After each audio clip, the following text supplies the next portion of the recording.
Kalau orang hukum itu sebenarnya haram hukumnya untuk melanggar asas. Ada asas pidana mengatakan begini, bahwa tidak ada kejahatan tanpa perbuatan yang sempurna. Artinya apa? Semua orang tahu, sekalipun juga itu bukan orang hukum, dan sering kita dengar bahwa ketika unsur itu tidak terpenuhi, maka tidak bisa dipidana terdakwanya itu. Nah, hal ini, pasal ini dihubungkan dengan peristiwa hukumnya berdasarkan dengan fakta persidangan. Sama sekali tidak ditemukan di situ rahasia, ya, tidak ada lagi rahasia. Sementara pasal ini adalah, ya, itulah yang menjadi alat untuk melakukan ancaman, ya, akan membuka rahasia. Ketika di situ sudah tidak ada rahasia, artinya unsur pasal itu tidak terpenuhi. Dan memang terdakwa itu bisa dipidana ada dua hal, ya, rekan-rekan media yang Anda harus ketahui, ya, bahwa satu, unsur pasal itu terpenuhi. Ketika unsur pasal itu terpenuhi, maka orang itu, ya, jasa itu harus dapat menunjukkan dua alat bukti yang sah yang menjelaskan unsur-unsur dari pasal ini. Nah, ternyata kita amati bersama di pengadilan itu satu pun alat bukti, ya, dari 5 alat bukti itu yang menjelaskan bahwa benar-benar nih kita melakukan suatu tindak pidana sebagaimana yang didakwakan itu. Artinya apa? Kalau saya melihat putusan ini adalah putusan yang sangat subjektif, ya. Kalau subjektif berarti ada 3 asas yang dilanggar oleh majelis hakim. Pertama-tama adalah asas kepastian, yang artinya dia benar-benar tidak mengkaji unsur pasal itu disesuaikan dengan fakta persidangan. Kedua, yaitu asas manfaat. Ini putusan seperti ini tidak memberikan edukasi kepada masyarakat, ya. Saya pikir gini, di luar sana banyak sekali orang pintar hukum, ya, dan bahkan mungkin sekalian orang yang tidak paham hukum yang mengikuti peristiwa ini akan geleng-geleng kepala. Artinya tidak bermanfaat itu. Dan ketiga, asas keadilan. Ini hakim ini tidak mempergunakan hati nurani, ya. Seharusnya setelah dia, kalau dia mempergunakan hati nurani, maka dia akan mempertimbangkan semua fakta-fakta, termasuk hukum formil seperti apa yang disampaikan oleh Pak Usman tadi, bahwa kasus ini sebenarnya di awal ini kan persoalan barang itu, objeknya itu adalah skincare milik satu perusahaan, ya.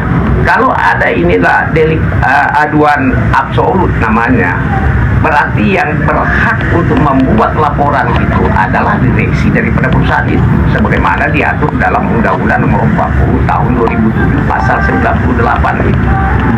Seperti itu, ya. Sekali ingin saya tegaskan bahwa putusan ini tidak sama sekali memberikan edukasi kepada masyarakat, dan putusan ini adalah putusan yang sangat subjektif.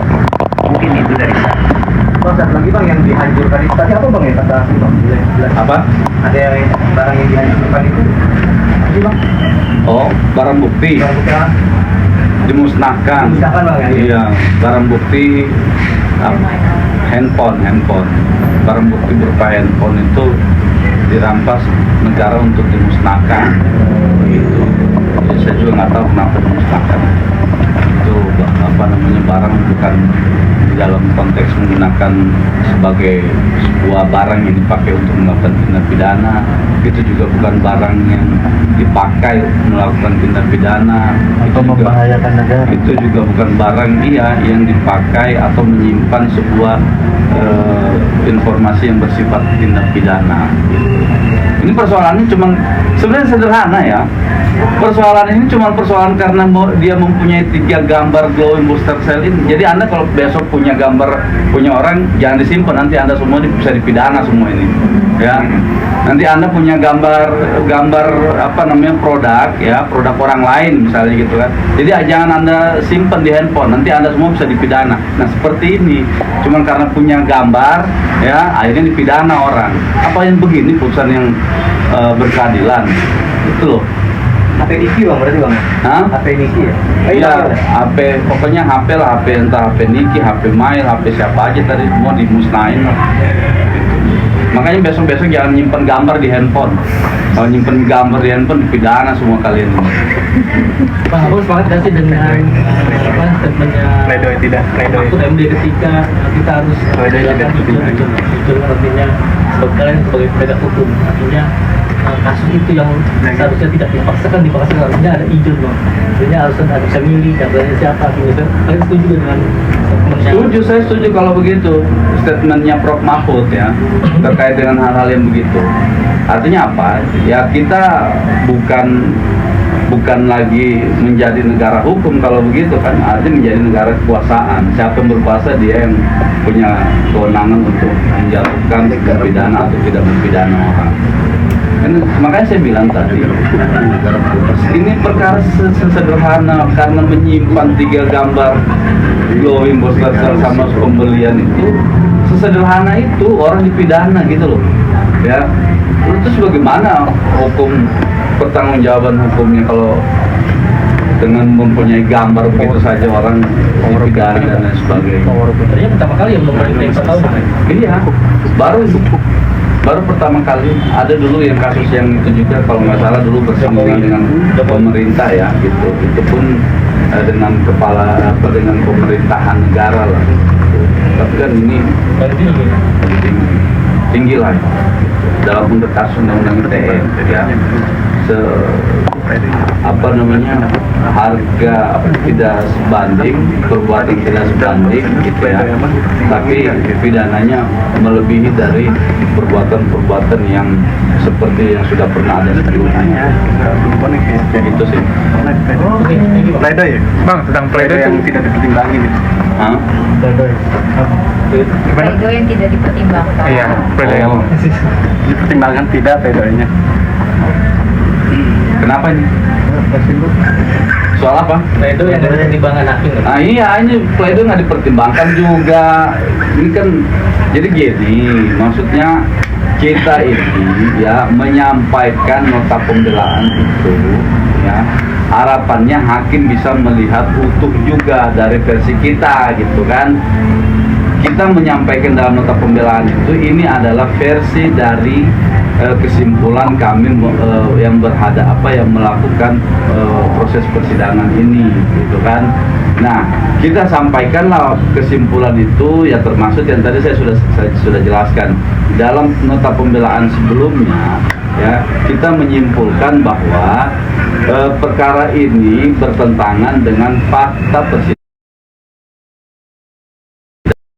persidangan. Ini fakta kalau dipaksakan bertentangan dengan fakta gitu. Ini kalau perkara ini dipaksakan bertentangan. Yang kedua, kita uraikan juga di situ. Kalau ini dipaksakan sebagai sebuah ancaman adalah mengenai produk, maka ini bertentangan dengan hukum. Ya tadi itu yang saya bilang, pertentangannya adalah ini adalah delik aduan. Kalau dibilang ini adalah sebagai sebuah perbuatan melakukan membuka ancaman rahasia terhadap produk glowing booster cell atau DNA salmon itu, maka yang berhak itu adalah perusahaan dari pemilik produk itu. Kenapa dipaksakan dalam putusan bahwa yang menjadi korban itu adalah Reza, padahal dia bukan siapa-siapa di perusahaan itu, bukan sebagai orang yang berhak secara hukum melakukan perbuatan hukum sebagaimana diatur dalam Undang-Undang 40 2007. Ini kan jadinya banyak hukumnya ditabrak. Majelis hakimnya juga akhirnya sekarang kita simpulkan dia nabrak Undang-Undang PT juga gitu. Jadi dia seolah melegalkan ya, terkesan siapapun boleh ya. Jadi kalau saya punya perusahaan ya. Terus karena saya temenan atau apa namanya Bang Andi ada di dalam perusahaan itu, entah apapun kedudukannya Bang Andi, tapi karena saya sebagai orang yang diberikan hak oleh undang-undang sebenarnya, saya tidak berbuat apa-apa, tapi tiba-tiba Bang Andi yang berbuat, lalu oleh negara dilegalkan, Nah, gitu. Nah, ini yang menjadi persoalan. Kalau persoalan saya pribadi, ya, lalu persoalan ini adalah perusahaan-perusahaan saya terkait dengan sebuah produk, misalnya begitu ya, maka yang boleh bertindak itu adalah orang yang diberikan kewenangan undang-undang. Walaupun misalnya Bang Andi dalam hal itu dia bagian misalnya dari komisaris, dia Ya. tidak berhak secara hukum karena dia tidak diberikan hak oleh undang-undang untuk bertindak. ya. Itu loh. Hukumnya harus jelas siapa yang melakukan perbuatan terhadap sebuah perusahaan, ya. Jadi dengan putusan ini justru malah ya putusan ini memperlihatkan adanya ketidakpatuhan hukum, gitu ya, dijalankan oleh lembaga kita, gitu, lembaga peradilan kita, gitu, gitu ya. Ditambah keterangan ahli ITE bahwa untuk perlindungan konsumen, berkaitan dengan perlindungan konsumen ketika produk ini yang apa namanya, produk ini adalah produk yang bermasalah, itu boleh disampaikan demi kepentingan umum, gitu. Oke. Cukup ya. Terima kasih. Aduh.